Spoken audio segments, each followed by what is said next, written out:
Introducing a powerful new reporting module that makes customized reporting easier than ever. Just type in what report you need, and Simply Fleet will do its best to generate it for you.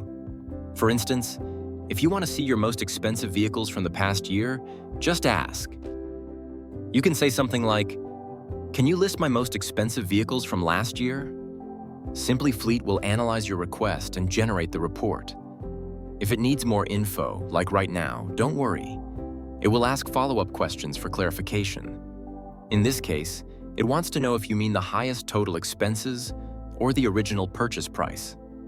Let's clarify that I'm looking for the highest total expenses.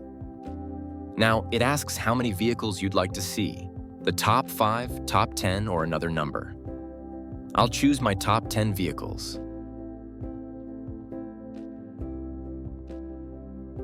And just like that, here they are.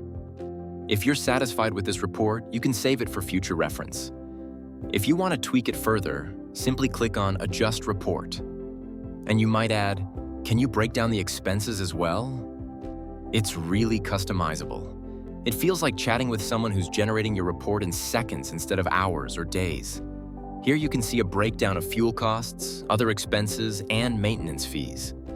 If you like what you see, you can go ahead and save this report. You can name it something like Top 10 Most Expensive Vehicles, and then go ahead and save it. Now you'll see it listed as your saved report, ready to be run whenever you'd like. Try this new feature in Simply Fleet now.